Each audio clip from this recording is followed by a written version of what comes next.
जय हिंद, सुप्रभात, जोहार दोस्तों। आज हम पढ़ेंगे चंद्रवरदाई की जीवनी। चंद्रवरदाई आदिकाल के प्रथम और प्रामाणिक रचना रचने वाले कवि पृथ्वीराज रासो के रचनाकार चंद्रवरदाई, जो पृथ्वीराज चौहान के मित्र भी कहे जाते हैं, आदिकाल के और हिंदी साहित्य की सर्वप्रथम प्रामाणिक रचना पृथ्वीराज रासो ही माना जाता है। चलिए तो हम लोग स्टार्ट करते हैं चंद्रवरदाई का जीवनी बिना देर किए हुए। चंद्रवरदाई का नाम राजपुताने में बहुत प्रसिद्ध है। वह भारतवर्ष के अंतिम हिंदू सम्राट महाराज पृथ्वीराज चौहान का राजकोष मित्र और सामंत थे। वह भट्ट जाति के जगात नामक गोत्र का था। उसके पूर्वज पंजाब के रहने वाले थे। उनकी अजमानी अजमेर के चौहानों की होती थी। चंद का जन्म लाहौर में तो चंद्रवरदाई का जन्म लाहौर में हुआ था। ऐसा कहा जाता है कि चंद और पृथ्वीराज मतलब चंद्रवरदाई और पृथ्वीराज का जन्म एक ही तिथि को हुआ था, ये मान्यता है, ठीक है। और एक ही तिथि को दोनों ने शरीर भी छोड़ा था। पृथ्वीराज का जन्म संवत 1805 में और मृत्यु 1848 ईस्वी में हुई। अतएव चंद के भी जन्म मरण का समय यही समझना चाहिए। चंद के पिता का नाम राववेन और विद्या गुरु का नाम गुरु प्रसाद था। मतलब उसके गुरु का नाम गुरु प्रसाद था। वह 6 भाषा मतलब 6 भाषा का ज्ञाता थे। व्याकरण, काव्य, साहित्य, ज्योतिष, वेदक, मंत्र शास्त्र, पुराण, नाटक और संगीत विधाओं में बड़ा निपुण था। वह जालंधरी देवी का उपासक था। ये यूजी सेमेस्टर 1 और पीजी सेमेस्टर 1 में आता है, ठीक है। आप यूजी पीजी नेट की तैयारी कर रहे हो तो चंद्रवरदाई जरूर आता है चंद्रवरदाई से, क्योंकि आप समझ सकते हो हिंदी साहित्य के सर्वप्रथम प्रामाणिक रचनाकार हैं। पुराण, नाटक और संगीत विधाओं में बड़ा निपुण था। वह जालंधरी देवी का उपासक था। चंद ने 2 विवाह किया था। उसकी पहली स्त्री का नाम कमला उपनाम नेवा और दूसरी का गौरी उपनाम राजीरा था। भाई दोनों का उपनाम भी था।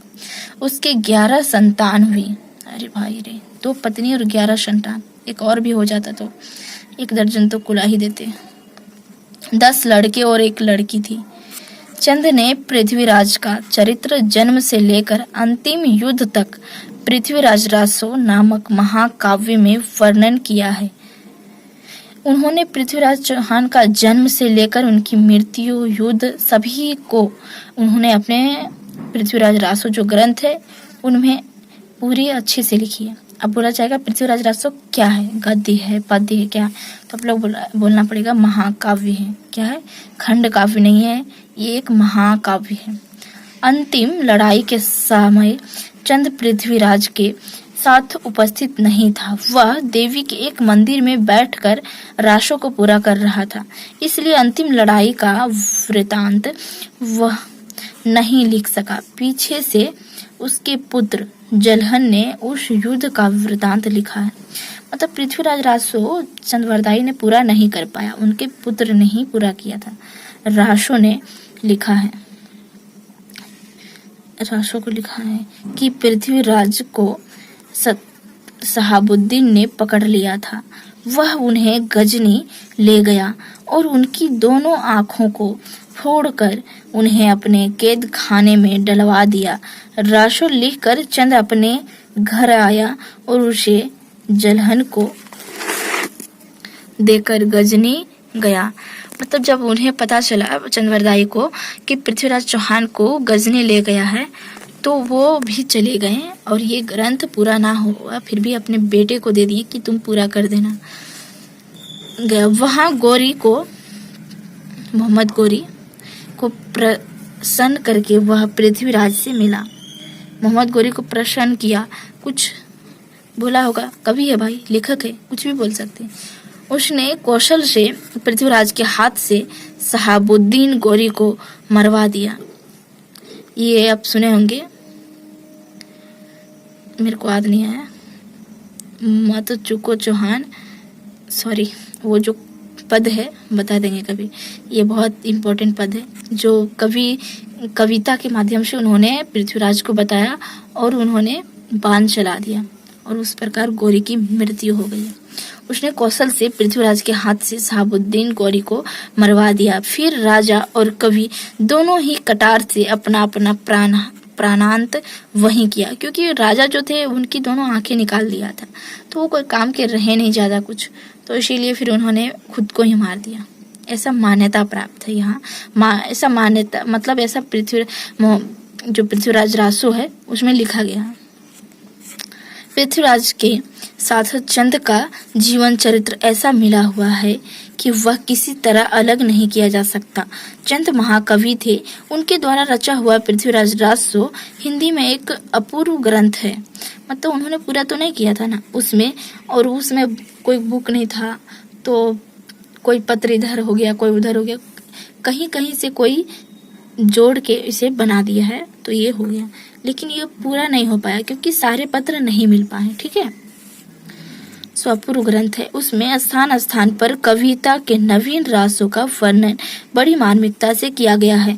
जिस प्रकार तुलसीदास की चौपाई, सूरदास के पद, बिहारी के दोहे, गिरधर के की कुंडलियां और पद्माकर के धनाझरी छंद प्रसिद्ध हैं, उसी प्रकार चंद ने छप्पे लिखने में बड़ा नाम पाया है। इन्होंने छप्पे छंद का प्रयोग किया है।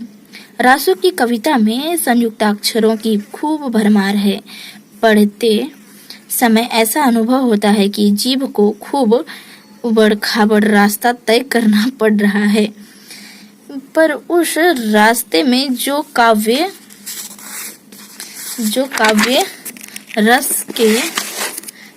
रस के मनोहर पुष्प लिखे हुए हैं, उनकी सुगंध से मन मुग्ध हो जाता है।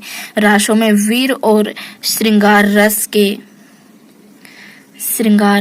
की कविता बहुत ही, उसमें बड़ा चमत्कार और बड़ी मनमोहकता है। चंद की कविता की भाषा अच्छी तरह से वे लोग समझ सकते हैं जिन्हें संस्कृत और राजपूताने की बोली का अच्छा ज्ञान हो। साधारण हिंदी जानने वाले की समझ में वह अच्छी तरह से नहीं आ सकती है। रासों में कुल 69 अध्याय हैं। प्रत्येक अध्याय किसी न किसी ऐतिहासिक घटनाओं को लेकर लिखा गया है। वीडियो को लाइक जरूर कर लीजिएगा, क्योंकि मुझे भी थोड़ा सुकून होता है कि नहीं कोई तो है जो पसंद करता है, थोड़ी भी आपको मदद मिल रहे होगा तो जरूर वीडियो को लाइक कीजिएगा। रासों में पृथ्वीराज की सभी लड़ाइयों का वर्णन किया गया है। नए हो तो चैनल को सब्सक्राइब जरूर कीजिएगा। धन्यवाद दोस्तों।